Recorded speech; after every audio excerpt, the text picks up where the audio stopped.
I woke up that morning, expecting the usual, a card, maybe a phone call, something to remind me that my children still saw me. But when I looked at the clock, there were no messages, no signs of their usual birthday rush. I tried to call Jason. Nothing. I tried Mary. Nothing. The silence was deafening, and the sting of their absence hit harder than I'd ever expected. I knew something was wrong, but I couldn't have prepared for what would come next. This wasn't just another birthday, it was the first one where they didn't even remember. I hadn't been forgotten in a long time, but now, it seemed I had become an afterthought, and I had to wonder, was I still even their mother? I sat there in that empty house, the birthday cake I'd baked, just for them, sitting on the counter, untouched. They hadn't even bothered to call. I was just waiting. Waiting for the call that never came. The call that proved I wasn't invisible. But it never came.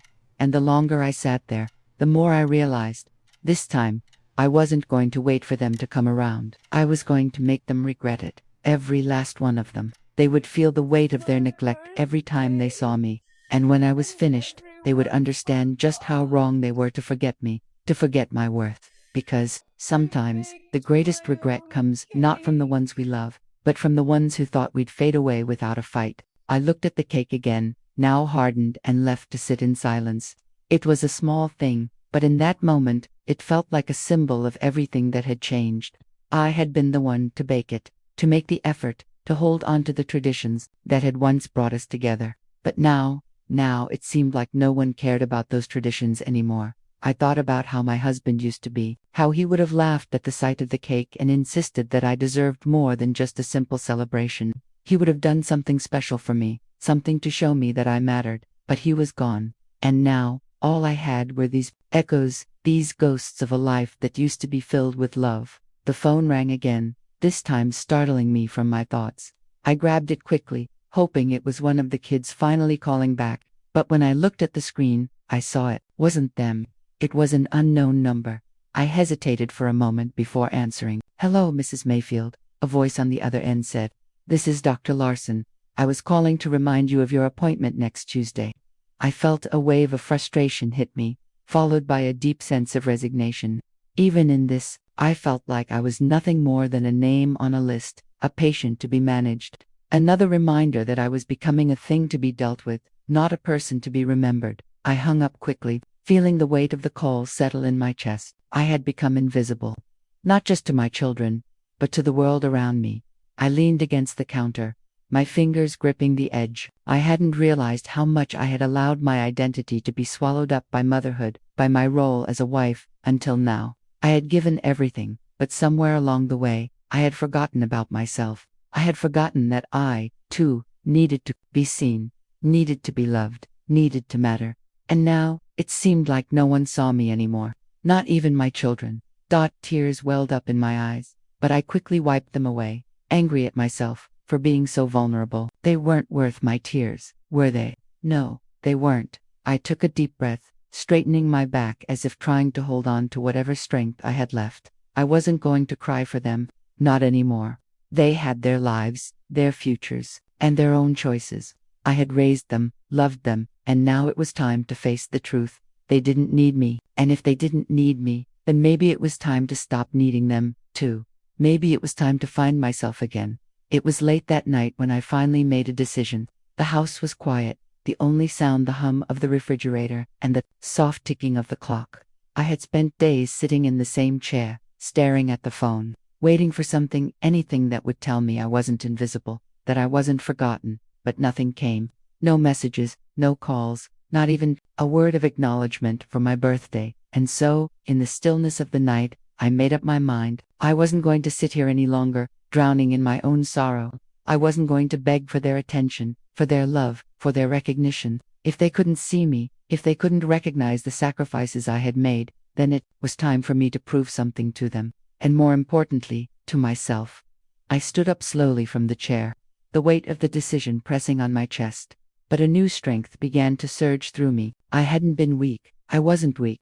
For years, I had been the one to keep everything together, to hold this family up, to give all of myself to everyone else. But now, it was time to take that strength back. It was time to reclaim the woman I had been, the woman I had forgotten along the way. The mother, the wife, the person who had once had dreams, aspirations, and a sense of purpose outside of just being needed by others. I walked into the kitchen, my fingers gripping the counter. As I looked around, the same kitchen I had spent years in, preparing meals, baking cakes, making sure everyone had what they needed. And yet, now, this space felt like a symbol of everything I had given away. I had spent so much time giving, I had forgotten to ask for what I needed. I grabbed a notebook from the drawer, one of the many I had used over the years to jot down reminders, grocery lists, or plans. But this time, I wasn't writing down tasks or meals. I wasn't writing down things for them. I was writing for me. I opened the notebook and began to write. I am more than just a mother. I am more than just a wife. I am a person, worthy of respect, worthy of love, worthy of seeing myself as valuable. I have given everything to my family, but I have forgotten myself in the process. I have allowed myself to be erased, to be overlooked, but no more.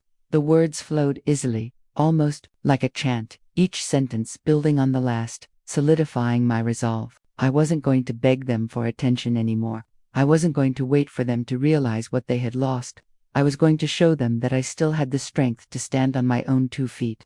I was going to take control of my own life, my own future, and not allow anyone, least of all my children, to strip that from me. I paused for a moment, taking a deep breath. There was still a knot in my stomach, a mixture of grief and anger that I couldn't ignore. I had spent so much of my life giving to them, doing everything I could to make sure they never lacked for anything. But now, it felt like it had all been for nothing. The betrayal stung, and the resentment bubbled up inside me. How could they forget me so easily? How could they not see all that I had sacrificed? But then I realized something. Resentment wouldn't get me anywhere. I could feel angry, I could feel hurt, but it wasn't going to change anything. If I wanted peace, if I wanted to regain control of my life, I had to let go of that anger. It wasn't about them anymore. It was about me. I picked up the phone and dialed the number of my oldest friend, Eleanor. She had been there for me through everything: the death of my husband, the raising of my children, the long nights of exhaustion when I thought I couldn't go on. Eleanor was the one person who had always seen me for who I was, not just for what I did for others. "Hello," she answered, her voice warm and familiar. "Eleanor," I said, my voice shaking slightly. "It's me. Of course, it's you. What's going on, sweetheart? You sound like you've been carrying the weight of the world." I chuckled softly, though there was little humor in it. "I think I have been." There was a pause on the other end, and then she spoke again. "What's wrong? Talk to me." I exhaled slowly, the weight of everything I had been holding in coming to the surface. I told her everything, about the birthday, the silence, the calls that went unanswered, the sense of abandonment that had settled in my bones, how I had spent so many years giving everything to my family, and now I was nothing but a memory to them. "I don't know what to do, Eleanor," I finished, my voice breaking. "I feel invisible, like I don't matter anymore." She was quiet for a moment, and then her voice, though gentle, was firm. "You matter. You've always mattered. But you've been too busy taking care of everyone else to remember that. You need to take care of yourself now. You need to remind them, and more importantly, remind yourself, that you are worthy of being seen, of being heard. You're not invisible." I let her words settle over me, and for the first time in days, I felt a flicker of hope. Eleanor was right. I had spent too long putting everyone else's needs above my own. I had forgotten who I was in the process, but that didn't mean I couldn't rediscover myself. It was time to take action, time to show them that I was still here, that I still had a voice. I've been so focused on them, Eleanor, that I've forgotten about me. But I'm not going to sit here anymore, wallowing in my own misery. I'm going to take control. I'm going to take care of myself first. And if they come around, they do. If they don't, then that's on them. But I'm done waiting for them to validate me. I'm going to validate myself." Eleanor didn't say anything for a moment, and then she spoke with quiet pride. "I'm so proud of you. You've got this. And remember, you're never alone. You've got people who see you." I nodded even though she couldn't see me. "Thank you." The conversation ended, and I sat there for a while, the weight of what I had just committed to sinking in. But it wasn't a burden, it was freedom. For the first time in a long time, I felt the stirring of something new, something that had been buried deep inside me for years. I was still here. I was still strong, and no matter what happened, I wasn't going to let anyone take that away from me. The next morning, I woke up feeling different. I didn't know exactly what had shifted inside me, but something had. It wasn't just that I had made the decision to take action, it was something deeper, something that had been buried for years, waiting to rise to the surface. The weight of my children's neglect, of their indifference, was still there. But it no longer defined me. I was still their mother, but I was also me, and I wasn't going to let them, or anyone, forget that. I took a deep breath as I stood up from bed, stretching my arms above my head. I had let too much time pass, too many days filled with uncertainty, waiting for them to come around, for them to see what they had forgotten. But I wasn't going to wait anymore. I was going to act. I picked up my phone and made a call to Monica Reeves, an old friend who had become a trusted lawyer over the years. She had been with me through various legal matters, from estate planning to small business issues. She was sharp, determined, and, more importantly, she knew me. She knew my value in ways my children no longer seemed to. "Monica, it's me," I said when she answered, my voice firm but still carrying that underlying exhaustion. "I need your help." "I'm glad you called," she replied immediately, her tone warm but professional. "What's going on?" I explained everything. How my children had forgotten my birthday. How I had tried to reach out but received nothing in return. How I felt increasingly invisible in their lives. "I've spent my life giving, Monica, to them, to my husband, to everyone, and now it feels like I don't even exist, like I'm nothing more than a shadow in their world. I'm not asking for much, just a little recognition, but I'm not going to wait for them to see me anymore. I want to take action. I want to reassert my place in this world, even if it means doing it without them." There was a pause, and I could almost feel her nodding on the other end of the line. "You deserve more than just recognition, Dolores," she said gently. "You deserve control over your life, your property, your finances, your future. We'll figure out a way to make sure they don't take that from you. Let's meet this afternoon, and we'll start looking into your options." That afternoon, I drove to Monica's office, my hands gripping the steering wheel with a new sense of purpose. I had been so focused on others for so long, on making sure my family was taken care of, that I had neglected my own well-being. But now, it was time to shift the focus back onto myself, to reclaim my agency, to take back what was mine. When I walked into her office, Monica greeted me with a hug, her arms strong and reassuring. We sat down, and she wasted no time getting to the heart of the matter. "You've been through a lot, Dolores, and I know you've always put others first. But now, we're going to make sure you put yourself first. We're going to make sure that your financial and legal matters are taken care of on your terms." I nodded, feeling a surge of relief at her words. For so long, I had been the one to manage everything, the one who took care of the bills, the taxes, the paperwork. I had done it all, and yet, I had never taken the time to truly make sure I was secure, that I had what I needed to live independently. I had always assumed that my family would take care of me when the time came, but now, it was clear that I had to be the one to take care of myself. Monica helped me start the process of reviewing my financial situation. We went over my accounts, my property, and all the assets that were rightfully mine. It was a moment of empowerment, as though I was starting to reclaim a part of myself that I had long ago surrendered. I made decisions about my investments, about my house, about the future. For the first time in years, I wasn't asking anyone for permission. I wasn't waiting for anyone to tell me what to do. I was making the choices as we worked through the details. I couldn't help but notice how different it felt to be in control.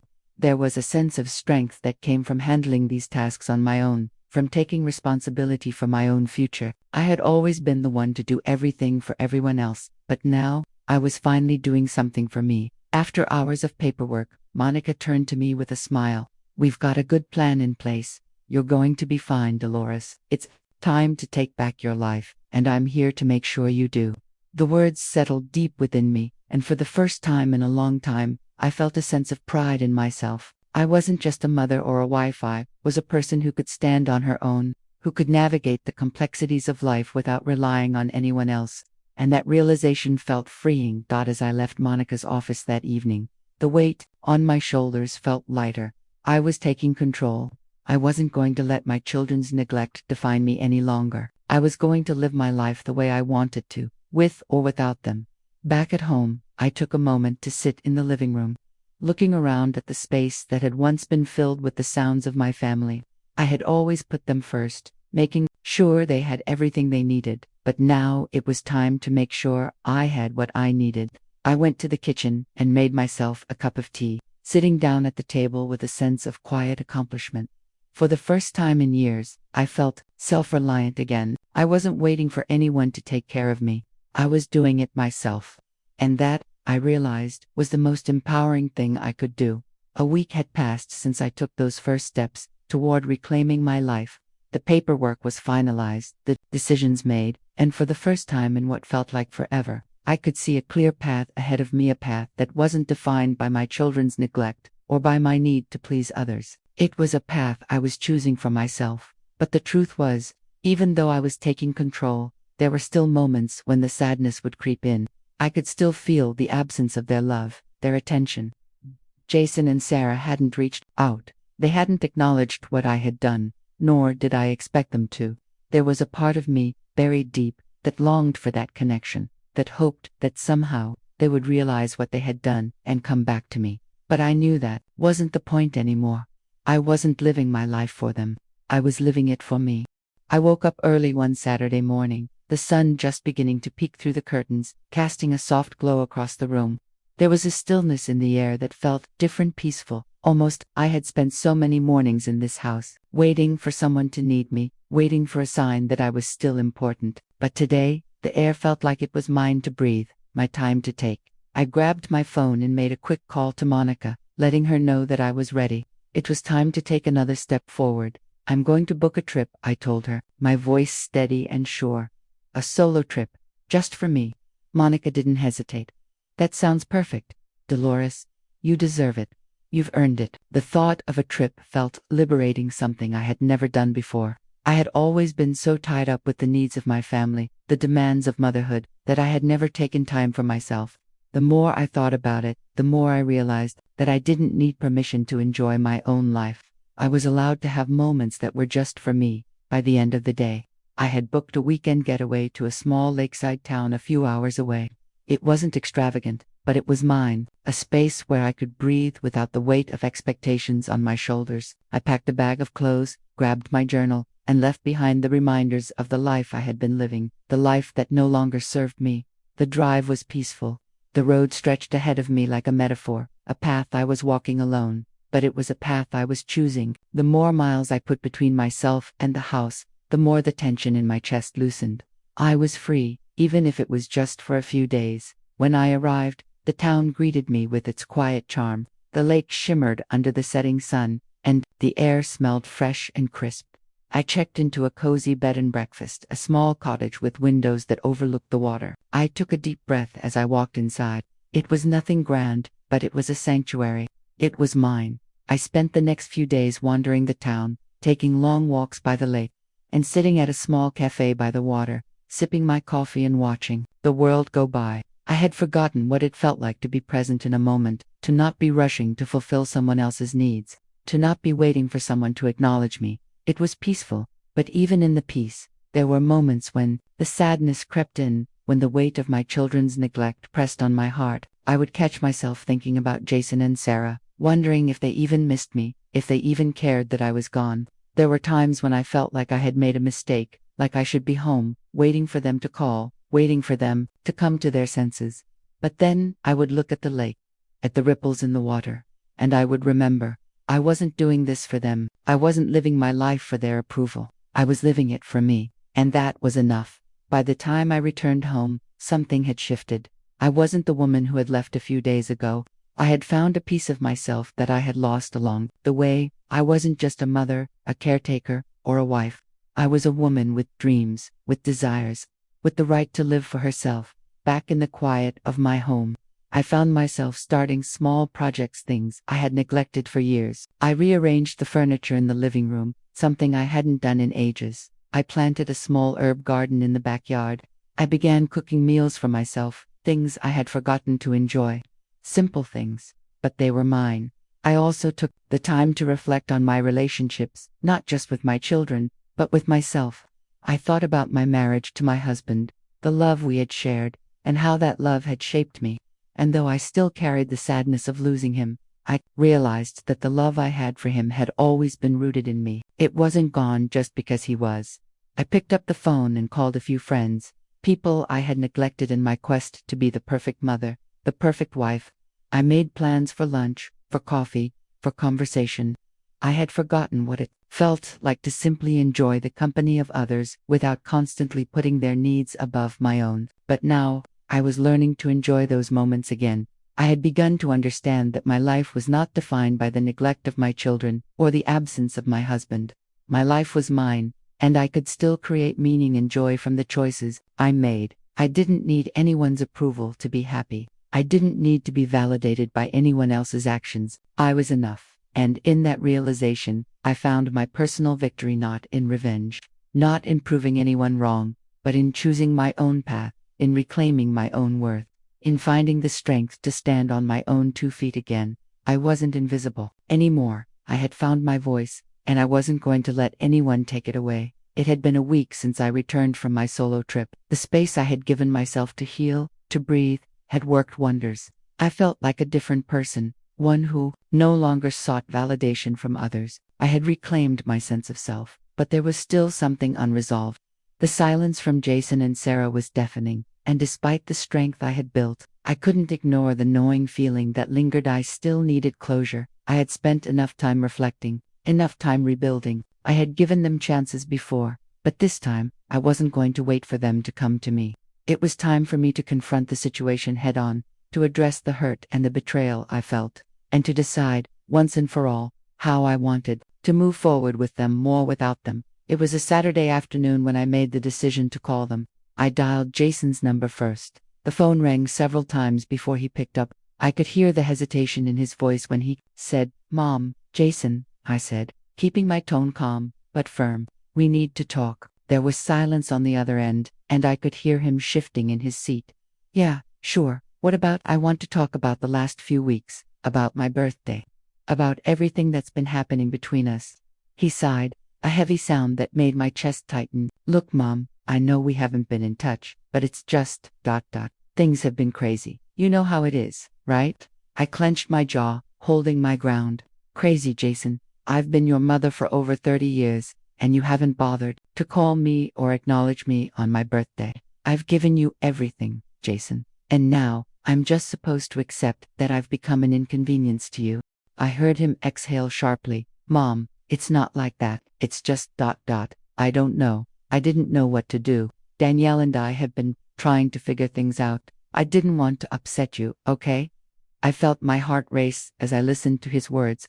He wasn't apologizing. He was justifying his actions, minimizing the impact of his neglect. But I wasn't going to let that slide anymore. "No, Jason, you didn't want to upset me, so you did nothing. You ignored me. You erased me from your life, like I didn't matter. And I'm supposed to just accept that." He was quiet for a long moment, and I could tell he was struggling to find the right words. When he finally spoke, his voice was softer. "I'm sorry, Mom. I really am. I've just been overwhelmed, and I didn't know how to handle it." I paused, taking a deep breath. This was the moment I had been waiting for, an apology, however small. But I wasn't going to accept it without addressing my hurt. "Jason, I appreciate you saying that, but I need you to understand something. You're my son, and I've spent my entire life taking care of you, sacrificing everything for you, and to be treated like I'm invisible, like I'm nothing but a burden, it hurts." There was a long silence. I could hear him on the other end, breathing heavily, the weight of my words sinking in. Finally, he spoke. "I know, Mom. I know I messed up. I didn't mean to hurt you. I just, I guess I didn't think about how you were feeling. I've been so focused on my own stuff that I didn't realize what I was doing to you." I nodded, though he couldn't see me. "That's the thing, Jason. You didn't think. I spent so many years thinking about you, about Sarah, about your father. I made your needs my priority, and I put my own on the back burner. And when I finally needed you, when I needed to feel seen, you turned away." There was another long silence before he spoke again, his voice barely above a whisper. "I'm sorry, Mom. I really am. I don't want to lose you." I felt a pang in my chest, but it wasn't the same as before. It wasn't a painful ache. It was something more, something that allowed me to feel like I had control, like I could move forward. I'm not going anywhere, Jason. But you need to understand that things can't go back to the way they were. I can't keep giving everything and getting nothing in return. I need to be seen, too. I need to be a priority in my own life. He was quiet again, and I could tell that my words had finally struck a chord. I understand, Mom. I really do. I'll do better. I promise. I took a deep breath, letting the air fill my lungs, letting go of the frustration and anger that had built up over the last few weeks. I appreciate that, Jason. And I need you to know that I forgive you. But forgiveness doesn't mean everything goes back to normal. I need to start taking care of myself, and that means setting boundaries. I won't accept being neglected again. The line was quiet for a moment, and then Jason's voice broke through. I get it, Mom. I'll do better, and I'm really sorry. I nodded again, though I knew he couldn't see me. It's okay. I'm glad you understand. The conversation ended with some final words of reassurance. But as I hung up the phone, I realized that I had finally said everything I needed to say. I had given Jason the opportunity to apologize, to make things right. But more importantly, I had made peace with the situation. I wasn't asking for their validation anymore. I wasn't waiting for them to recognize me. I had recognized myself. It was time for me to take care of myself, to create the boundaries I needed for my own well-being. Jason's apology was the beginning, but it wasn't the end. I had made peace with him, not because he had apologized, but because I had taken control of my own peace. The phone rang again a few minutes later. This time, it was Sarah. Mom, she said, her voice tentative. I heard what happened with Jason. I just, I wanted to say I'm sorry too. I didn't realize what I was doing. I've been so caught up in my own life that I didn't think about you. I love you, Mom, and I'm really sorry for neglecting you. I took a deep breath, letting the weight of the situation sink in. Sarah, I appreciate that. But just like with Jason, I need you to understand that I can't keep putting my needs aside for the sake of others. I need to be seen, too. There was a long pause before she spoke again. I get it, Mom. I really do. I'll do better. I know you will, I said softly. And I forgive you. But please remember that I'm here, and I won't let myself be forgotten again. The conversation ended with more promises and reassurances, but as I sat there, I realized that this was the moment of closure I had been waiting for. I had confronted them with both my hurt and my newfound strength, and I had given them the opportunity to make things right. The rest was up to them, but no matter how they responded, I knew one thing for sure: I was at peace. The days after my conversation with Jason and Sarah were quiet. There was no dramatic change, no sudden burst of closeness or affection. But that was okay. I had stopped waiting for them to fix things, and instead, I began to focus on what I could control myself. I spent the following week reconnecting with old friends, taking long walks in the park, and doing the things that brought me peace. It wasn't about grand gestures or monumental shifts. It was about finding solace in the small, quiet moments. One afternoon, as the sun began to set, casting a warm golden light through the window, I sat on the porch with a cup of tea in my hands. The air was crisp, the world still and calm. I had always loved this time of day, the quiet moments when the world slowed down, when everything seemed to settle into place. I took a sip of my tea, savoring the warmth, and looked out at the garden. The roses I had planted a few weeks ago were starting to bloom. Their petals were soft and vibrant, a beautiful burst of color against the green.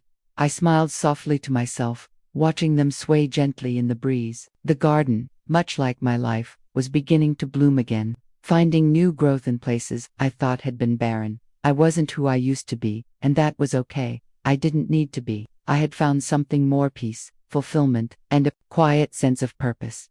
The silence around me didn't feel empty anymore. It was filled with possibilities, with the gentle hum of life continuing on. The quiet was no longer something to fear, something that reminded me of everything I had lost. It was now a space of reflection, a place where I could grow at my own pace, without the weight of expectations pressing down on me. That as I sat there, the warmth of the tea in my hands, the sound of birds in the distance, I felt a deep sense of closure. I had reclaimed my peace, my dignity. My life was mine again. Like the roses in my garden, I was blooming in new ways, and no matter what happened next, I knew I had the strength to weather any storm, to stand tall and grow, just as I always had. I sat at the kitchen table, the same table I'd sat at for years, and stared at the clock on the wall. It had been hours, and still, no one had called. No messages, no cards, no sign of anyone remembering. It wasn't just another was my birthday, the day that should have been mine. But it felt as though it didn't matter to anyone anymore. The cake I baked was sitting untouched on the counter, and the candles I had lit earlier were now melting away, one by one, like the hopes I'd clung to for so long. I waited for the phone to ring. I waited for Jason, for Sarah, for at least a simple happy birthday, Mom. I waited for something that would remind me that I hadn't just disappeared from their lives. But nothing came. I ran my fingers over the edges of the cake, the frosting now beginning to harden. It was just a small thing, nothing extravagant, a simple vanilla cake with buttercream frosting. The kind I used to bake when the kids were young, and I would sneak a little extra frosting when they weren't looking. They loved it. I loved making it for them. It felt like a tradition. But this year, it felt hollow. My hands shook as I pushed the plate of cake away from me, as though it no longer mattered. My husband used to be the one who would make a big deal out of my birthday. He was always so excited to spoil me, even if it was just for one day.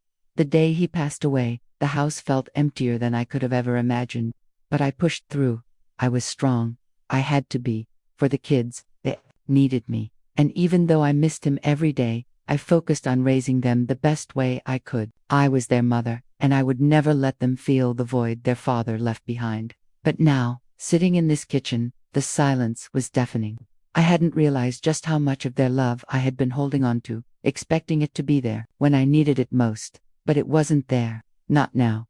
I had always been the one to keep everything together. I scrubbed the floors when the house needed it, wiped away tears when they scraped their knees, listened to their problems when they couldn't talk to anyone else. I had done it all, without complaint, because that's what mothers do. But now, it seemed like my role was nothing more than a faint memory to them. I had become a shadow in their lives. The thought settled deep in my chest, and I couldn't shake it. Had I really become so insignificant to them? The evening passed by slowly, and I sat there in the empty house, my thoughts drifting.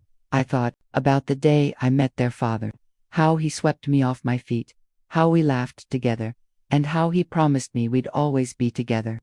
I remembered the joy in his eyes when we found out we were expecting our first child, how we were so excited to build a family together. I had given everything for that family, and I had believed, with all my heart, that they would always be there for me. But now, here I was, low and forgotten. I reached for my phone, hoping for a message, even a simple one, but the screen was still blank. No calls, no texts, nothing. My heart began to race, a knot forming in my stomach. It was as if something inside me had broken, something I hadn't realized was fragile until now. I called Jason's number. It rang 3 times before going to voicemail. I tried again. No answer. The pain in my chest deepened, spreading through my limbs, numbing me. How could they forget me like this? After all the sacrifices I had made, after everything I had given. This wasn't just about a birthday. It was about being seen, about being remembered. I had raised them, put them before myself every single day, and yet, today, I had become nothing more than an afterthought. I wasn't confused. I wasn't imagining things. I wasn't too old. I hadn't slipped away into oblivion. I was just forgotten. The thought burned through me, and in the quiet of the room, I let myself cry. For the first time in years, I let myself cry for the woman I had been, for the woman I had become, the woman who had given everything for a family that no longer saw her, the woman who was now alone on her birthday, alone in a house that used to be filled with laughter, love, and promises. But then something shifted inside of me. I wiped my tears away and sat up straighter, my hands still trembling but not from weakness. This wasn't the end. I had lived a life of sacrifice, yes, but I had also lived a life of strength, and if they thought I would just fade into nothing, they had another thing coming. This wasn't over. I wasn't finished, and I would make sure they realized it. They had forgotten me, but they would regret it. I wasn't going to fade away quietly. The next few days felt like a haze. The silence in the house was louder than ever, and every inch of the space seemed to amplify the void my children had left. I tried to keep busy, distracting myself with small tasks, but nothing seemed to fill the emptiness. The chair at the kitchen table where my husband used to sit now felt like an abandoned monument. He had been gone for nearly 2 years, but somehow, it still felt like the loss was fresh, like I could still hear his laugh echoing in the corners of the room. His absence was constant, a dull ache that I carried with me every day. But it was his absence that made their neglect hurt even more. He was gone, but at least he had loved me. At least he had seen me. What was happening now felt different, like a slow erasure, like I was becoming invisible. I had always prided myself on being strong. I never allowed myself to wallow, never let grief consume me. I had 2 children to raise, and I had done it. I raised them well, or so I thought. Jason, my eldest, had been my rock after his father passed away. He had stepped into his role as man of the house with a sense of duty that made my heart swell with pride. Sarah, my younger daughter, had been my little artist, my dreamer. They both made me feel like the center of their world, but now, it was as though I had become an afterthought in their lives. I sat in the living room that evening, the television off, the house so still I could hear my own heartbeat. The silence was suffocating. I glanced over at the framed family photos on the wall, memories of times when we were all together, when birthdays meant something, when the house was filled with laughter and love. That was the family I remembered, the one I had fought for, the one I had given everything to. But now, the photographs felt like a distant memory. They no longer represented what was now. They reminded me of what had been lost. I thought about all the things I had done for them. I had sacrificed so much. My own needs always came second, often forgotten. I put them first, always. I remember how I stayed up late helping Jason with his school projects, making sure Sarah's art supplies were always stocked, fixing their favorite meals, keeping the house clean and welcoming. I never asked for thanks, never expected anything in return. I just believed that love would come back around when it mattered. But now, sitting here alone in my quiet house, I couldn't help but wonder if I had been fooling myself all along. Did they really appreciate everything I did? Or had I simply been their caretaker, their provider, and nothing more? I had spent so many years giving that I hadn't realized how little of myself I had left to give. I hadn't realized how much I had lost along the way, how much I had become invisible in their eyes. I reached for the phone again, my hand shaking slightly. I had already tried calling Jason and Sarah a dozen times, but the calls always went unanswered. I sent texts, but they were met with silence. I kept telling myself that they were busy, that they had lives of their own, that they weren't doing this intentionally. But deep down, I knew that wasn't the whole truth. How could they not even remember my birthday? How could they go a whole day without a single word from either of them? I wasn't just their mother. I was their foundation, their guide, the one who had always been there when they needed someone. And now I was nothing more than a forgotten relic of their past. The phone rang. I nearly dropped it in surprise.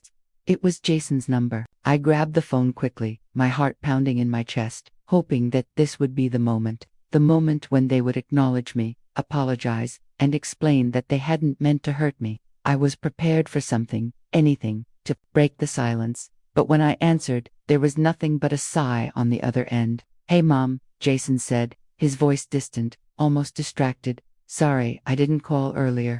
Things have been crazy around here." Crazy. That was all he said. No apology. No acknowledgement of my birthday. Just an excuse. A lame one at that.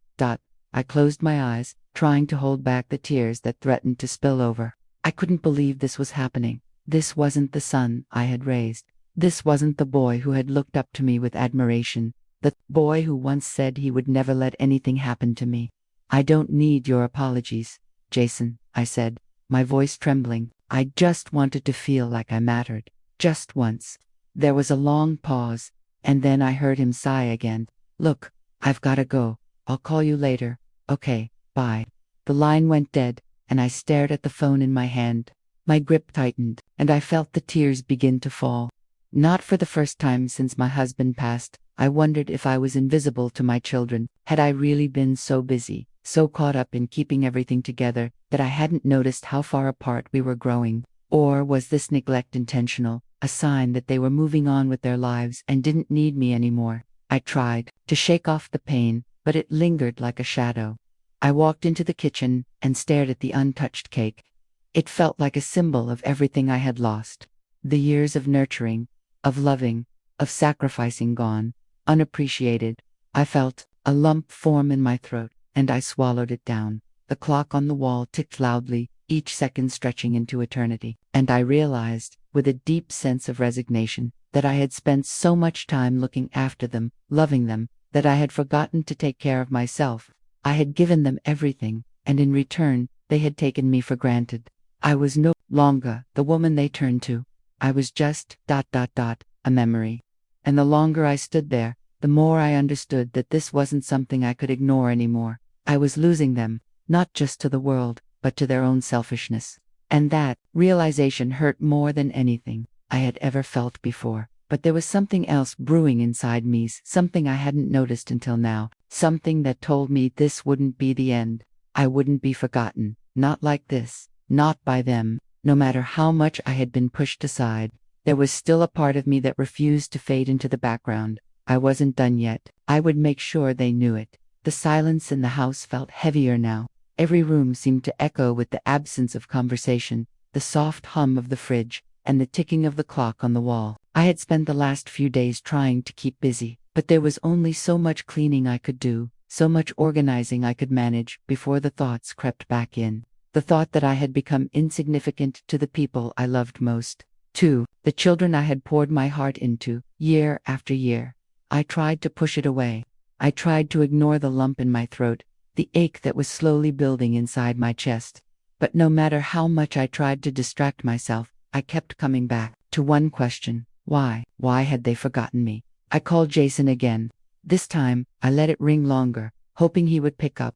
I wasn't even asking for a grand gesture anymore, just a simple, "How are you?" or "Happy birthday, Mom." Just something. But it went straight to voicemail. I hung up and stared at the screen, feeling the frustration rise. Why was this so hard for them? Hadn't I been there for them, every step of the way? Hadn't I done everything for them, with no questions asked? Took a deep breath and tried Sarah's number. Again, it rang and rang, but no answer. I left a message, my voice calm, but with a hint of desperation I couldn't hide. "Hi, honey, it's Mom. Just wanted to hear your voice. Hope everything's okay with you." I ended it as neutrally as I could, but the words felt like a lie. It wasn't just everything that I was worried about, it was us. But there was still nothing. No call back, no reply. I felt my composure start to crack. This wasn't how things used to be. I remembered when they were young how every birthday was an event, something they couldn't wait to celebrate. Jason would always sneak into the kitchen and steal a piece of the cake before it was even cut. Sarah would make me hand cards full of hearts and flowers and glitter. They made me feel loved, needed, cherished. They were my everything. And now, they barely acknowledged my existence. The feeling of rejection was almost unbearable, and with each unanswered call, it was like they were pulling away. Bit by bit, I sat on the couch, my fingers absently running through the fabric of the cushions as my mind spiraled. I had always known my life would change when they grew up. I knew they would have their own lives, their own families, their own priorities. I wasn't foolish enough to expect them to remain children forever, to keep needing me the way they once did. But this wasn't just distance. It was a void, an emptiness that I hadn't prepared for. A void that I now saw stretched between me and them. I had to stop pretending, stop hoping they would come around on their own. The truth was becoming clearer by the day. I had been forgotten. My identity had always been tied to being a mother. Everything I did was for them, even when it hurt. I had sacrificed my own happiness, my own peace, to make sure they had the best of everything. I gave them everything I had, my time, my energy, my love. I had always believed that it would come back to me, that when I needed them, they would be there for me. But the truth was too painful to ignore now. They weren't coming back. They were too busy with their own lives to even remember the woman who had given them everything. I stood up and walked into the kitchen, my reflection in the window catching my eye. The face staring back at me looked unfamiliar, like a stranger I had once known. It had been so long since I had taken a good look at myself. It felt like I had lost a part of me, a part that I had given away without realizing it.